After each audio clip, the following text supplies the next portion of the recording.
Olá, terceiro ano, tudo bem com vocês?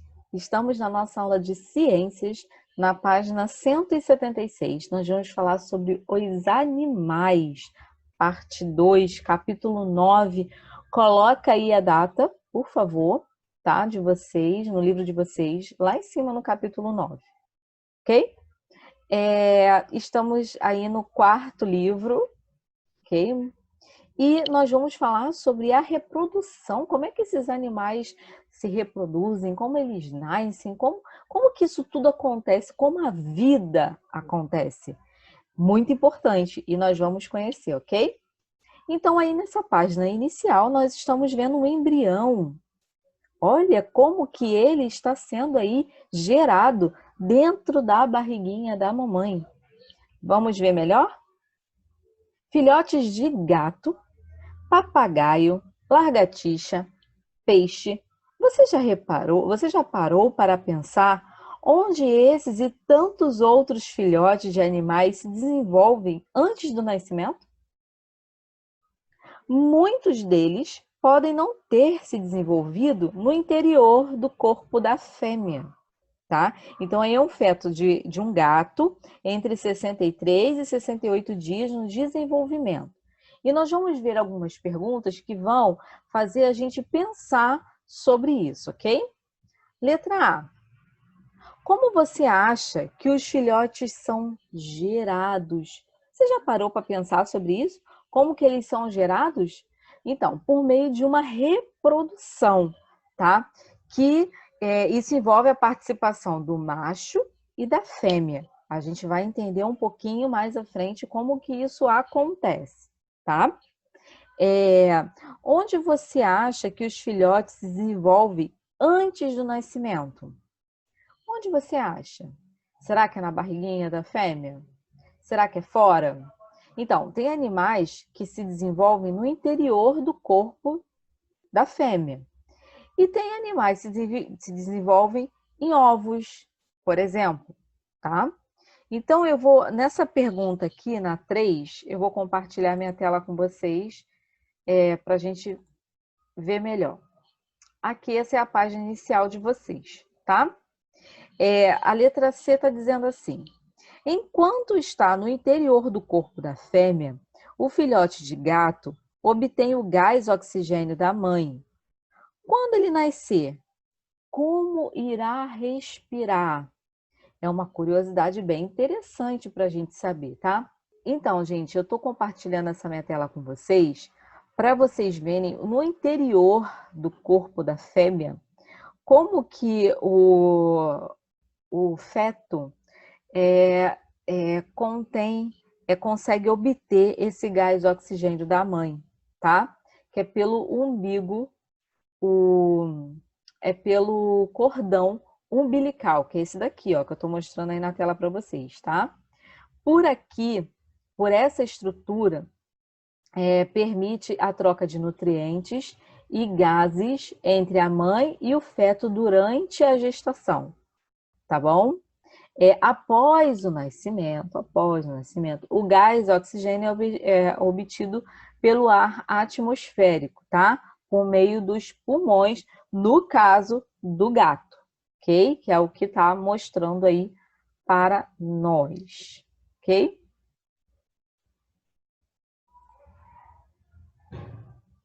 Então vamos ver como que acontece a vida, né? Como que eles se reproduzem, como que isso acontece. Na página 178, nós vamos falar sobre a reprodução dos animais, ok? Nós temos uma cena aí ao lado, tá? Papai, por que os sapos estão assim? Olha como é que estão os sapos, um em cima do outro. Eles estão se reproduzindo, Tiago. Então, o pai está explicando para ele, é uma curiosidade dele, ele está vendo o sapo um em cima do outro, está achando aquilo tudo muito estranho, e perguntou ao pai, e o pai falou, eles estão se reproduzindo. Vamos ver. Os sapos que o Tiago está observando estão se reproduzindo. A reprodução é um evento comum e importante na vida dos seres vivos. Por meio dela, são gerados novos indivíduos que permite a uma determinada espécie continuar existindo no ambiente. Nós já falamos sobre extinção das espécies, tá? E como que isso prejudica o nosso meio ambiente. Então, aqui a gente está trazendo a importância dessa reprodução para o meio ambiente, ok? Todos os animais têm uma função importante no meio ambiente. E quando a extinção de um animal como esse, a gente se prejudica, o meio ambiente fica prejudicado. Então, por isso que a reprodução ela é muito importante, tá? Em geral, para que ocorra a reprodução, é necessário que a célula sexual masculina, chamada espermatozoide, se una à célula sexual feminina, chamada ovocito. Essa união é conhecida como fecundação, tá? Só um parênteses aí, muita gente fala, né? A gente costuma dizer que é o óvulo. Só que a forma, o termo correto de se dizer é ovocito. Então, no livro vocês vão ouvir falar muito sobre o ovocito, tá bom? Mas estamos falando do óvulo, ok? Então, eu vou compartilhar aí minha tela com vocês, que eu prefiro mostrar para vocês o que eu estou querendo dizer, tá bom? Então, essa é a figura que está no livro de vocês. Se vocês quiserem me acompanhar por aqui, é até melhor, porque eu vou falando e eu vou mostrando para vocês, tá?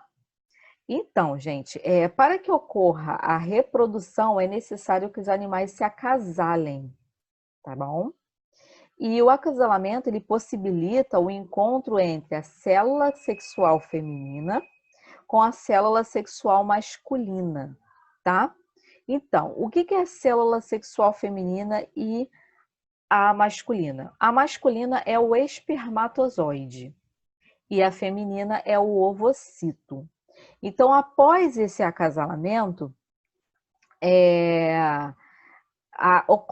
pode ocorrer, não é em todos os acasalamentos que acontece, mas em um momento acontece a fecundação, que é o encontro do espermatozoide com o ovocito. Esse encontro, ele possibilita lá na barriguinha da coelhinha um embrião. Esse embrião dentro da barriguinha da coelhinha vai crescendo, crescendo em algumas semanas e aí nasce. E aí, olha aqui o coelhinho nascendo, ok? O embrião se desenvolve dentro do corpo da fêmea até o nascimento, tá bom? A reprodução geralmente ocorre no chamado período reprodutivo. Nesse período, os animais começam a exibir comportamentos característicos e a procurar parceiros para a reprodução. É comum algumas espécies, como os pinguins imperadores, deslocarem-se para locais específicos para encontrarem um parceiro reprodutivo.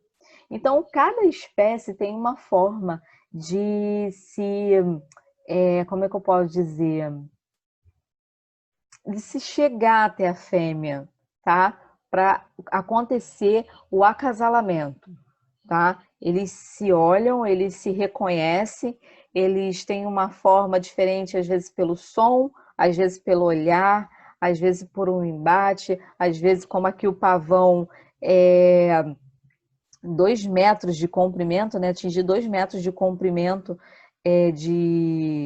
exibindo as suas plumas coloridas aí, até 2 metros.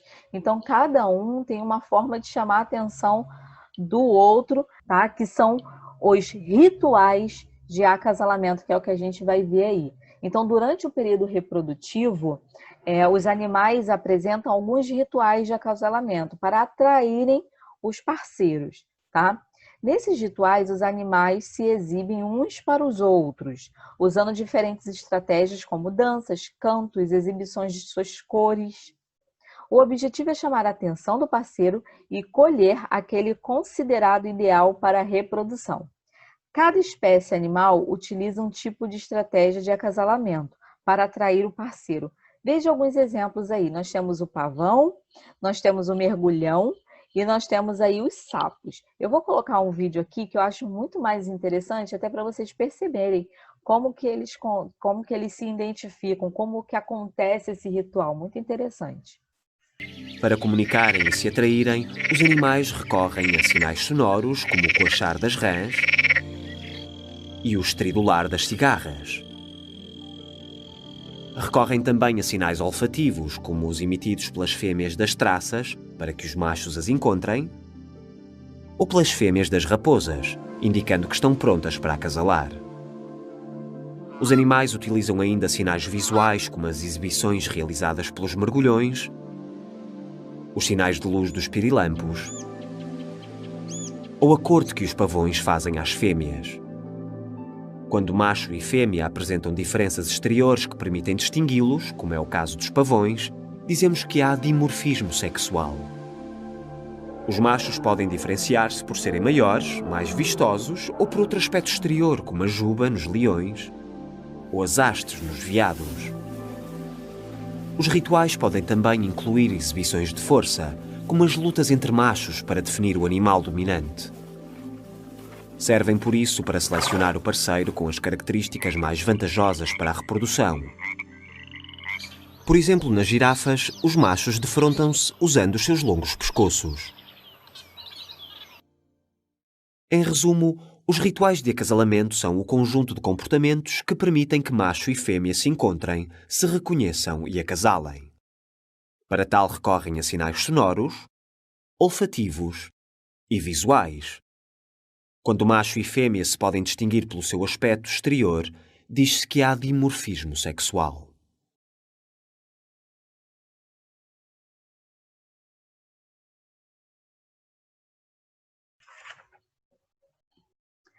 Página 180.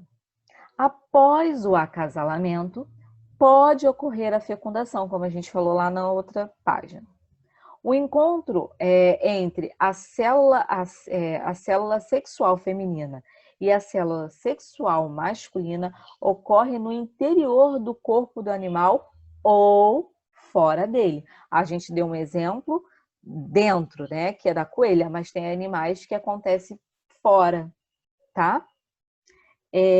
Quando a fecundação ocorre dentro do corpo do animal, dizem que é a fecundação interna, tá? É interna, dentro, interna. Como no caso do coelho e do ser humano. Nós somos gerados dentro da barriga da nossa mãe, ok? Quando ela ocorre fora do corpo do animal, dizemos que a fecundação é externa. Veja a seguir uma representação de fecundação externa em sapos. Vou compartilhar novamente aqui minha tela. Em sapos, olha aí como que acontece. Durante o acasalamento, o sapo macho abraça a fêmea, estimulando-a a liberar os ovocitos no ambiente. O macho libera o espermatozoide sobre os ovocitos depositados no ambiente. Olha aqui como acontece. O macho, a fêmea, ela libera os ovocitos, tá? No ambiente, quer dizer que na água, né? Ela está liberando aqui os ovocitos e o macho está liberando os espermatozoides, ok? Então, aqui, ó, no ambiente, ocorre a união entre os ovocitos e os espermatozoides, formando os ovos, tá? Aqui, ó. A união dos ovocitos com espermatozoides formam os ovos. Os embriões apresentados nos ovos se desenvolvem e dão origem a novos indivíduos. Então, a união deles aqui dão origem a esses indivíduos aqui, ok? Aí no livro está dizendo de alguns animais que se reproduzem sem os parceiros, quer dizer, não precisa se acasalar, tá? Sem os parceiros.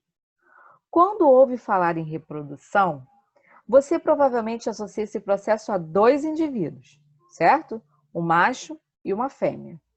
No entanto, alguns animais, como a planária, não precisa de parceiros para se reproduzir. A planária é capaz de contrair o corpo ao meio, Cada uma dessas partes dá origem a uma nova planária. Então, gente, as planárias, né, elas são um grupo de vermes achatados e eles apresentam um forte poder de regeneração, eles se regeneram muito facilmente, tá? Eles gostam de viver em lagos, córregos, lugares úmidos, né, com essas características, tá? Só para vocês conhecerem um pouquinho e é uma curiosidade, tá bom? E apesar de ser capaz de se reproduzir em um parceiro, como a gente já falou aqui, a planária também pode se reproduzir com outro indivíduo, tá? Ocorrendo a união de células sexuais que resultará em novos indivíduos, tá bom?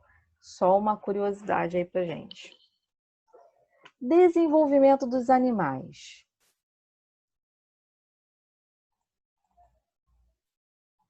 Coloquei aqui a página também para vocês, tá?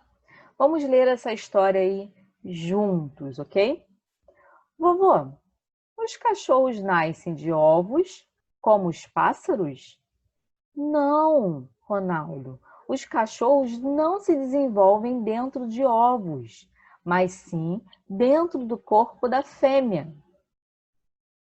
Os embriões dos diferentes animais não se desenvolvem da mesma maneira.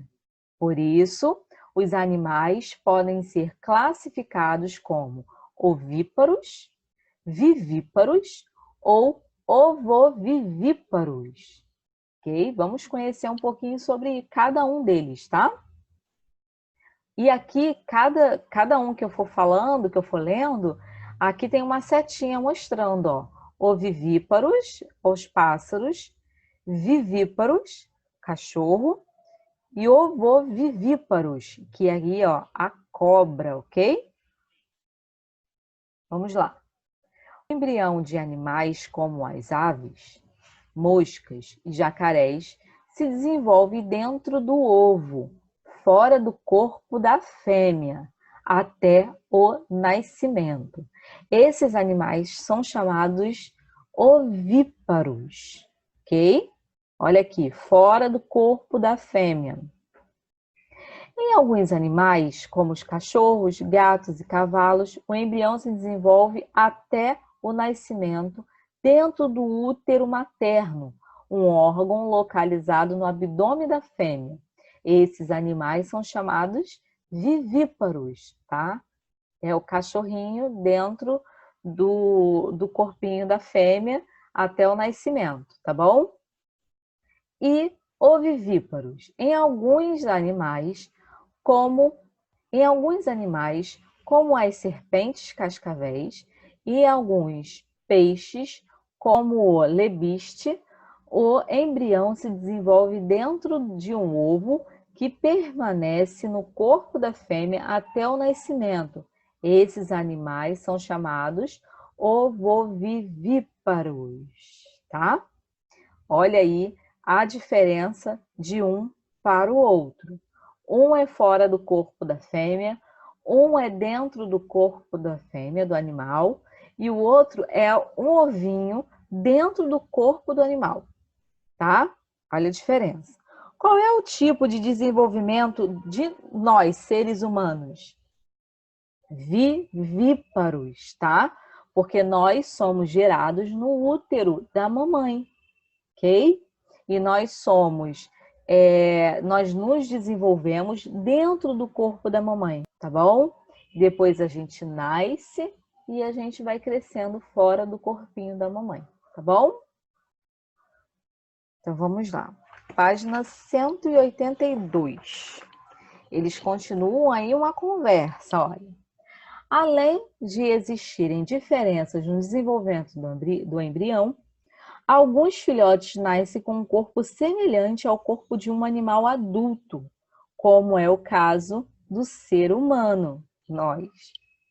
Outros animais, como as borboletas, nascem com um corpo bem diferente do corpo do animal adulto e sofrem várias transformações. Ou seja, nós já saímos com um corpo, tá? E a gente vai se desenvolvendo com o tempo. crescendo, né? Desenvolvendo, pegando um corpo. Já a borboleta não.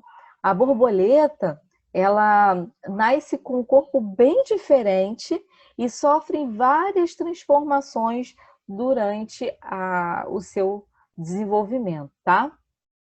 Então vamos conversar aí para a gente pensar um pouco sobre isso. Você conhece algum filhote que nasce apresentando o corpo semelhante de um adulto? Sim, os cachorros, os gatos, porco, né? Seres humanos, nós, entre outros, tá? Nascem semelhante ao adulto, esses são alguns exemplos. 3. Você conhece algum filhote que nasce apresentando um corpo bem diferente de um corpo de um adulto? Sim, nós já falamos da borboleta, nós temos aí os sapos, a gente vai até ver um pouco mais sobre a borboleta lá embaixo. Mas os sapos, a gente olhando lá na página 180, que foi a reprodução lá do sapo, a gente vai ver que é diferente, tá? Nasce diferente da forma adulta, ok?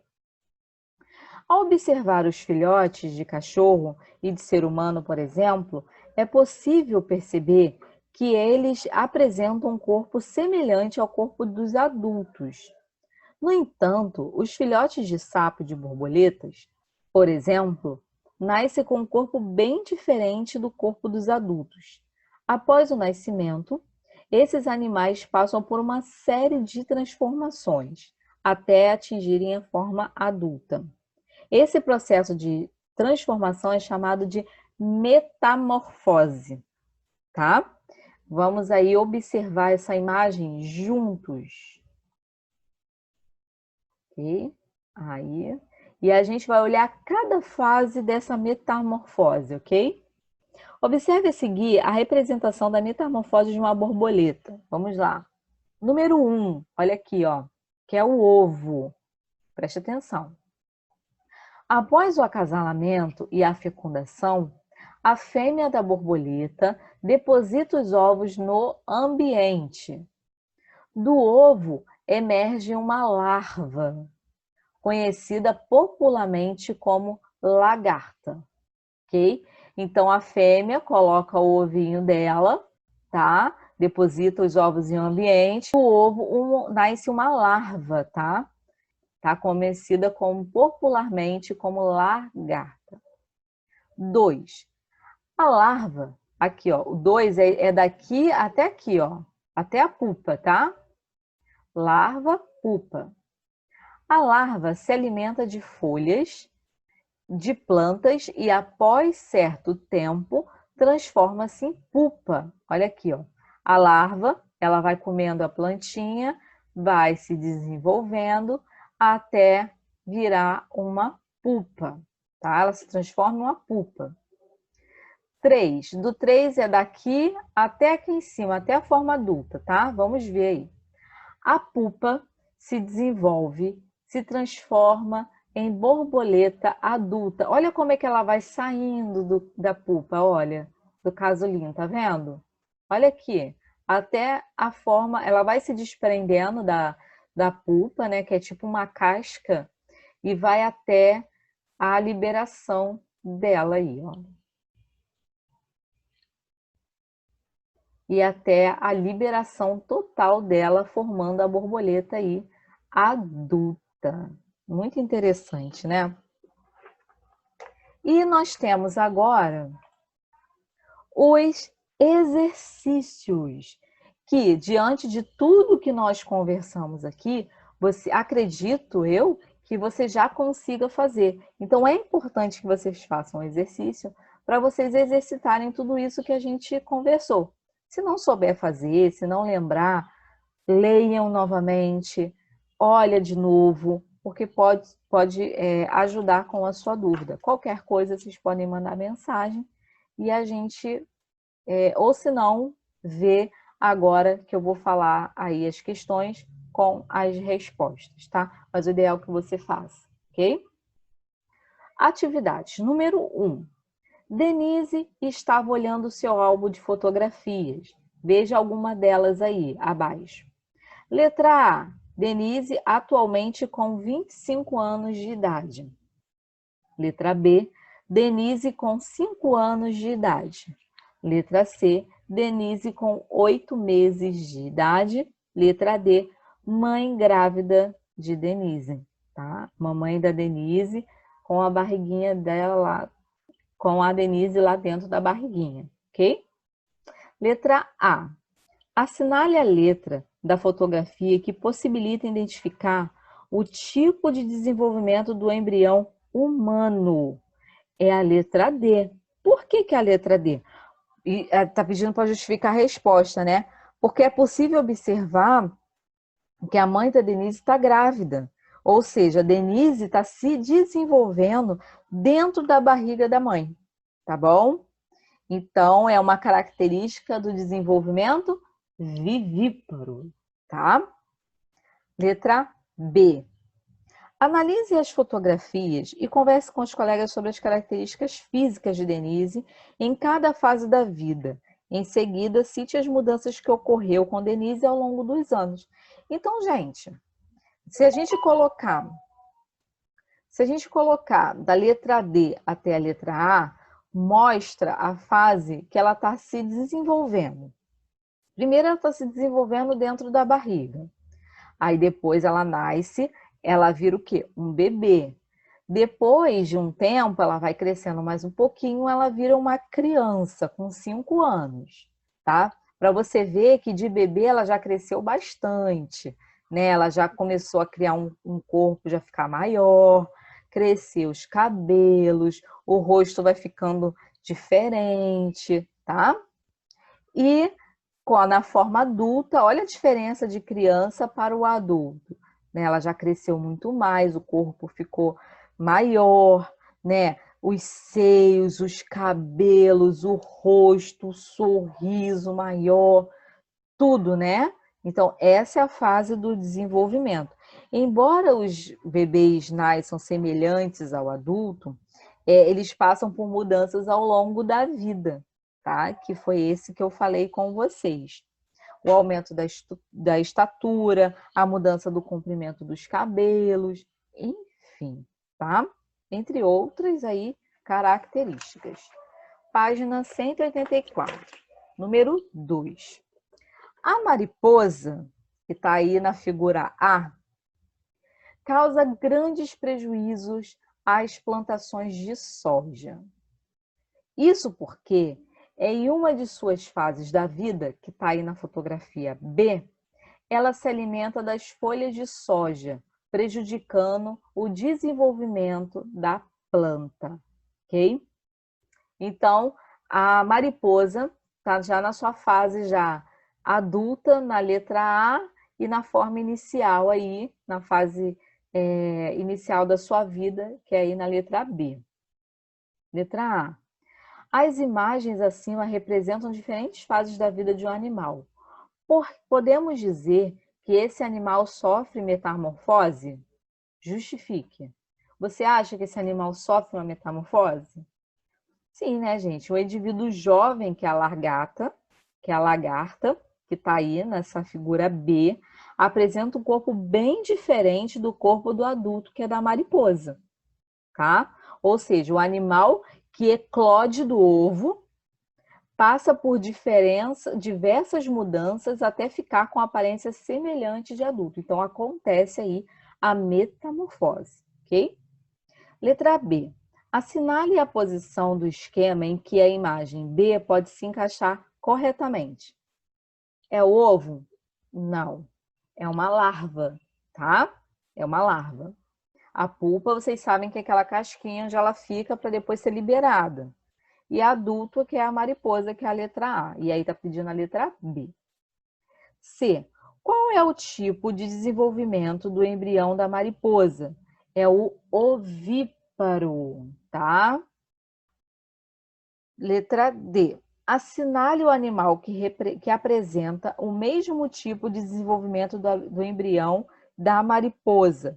É o gafanhoto. O gafanhoto, ele sofre a mesma metamorfose que a mariposa, tá bom?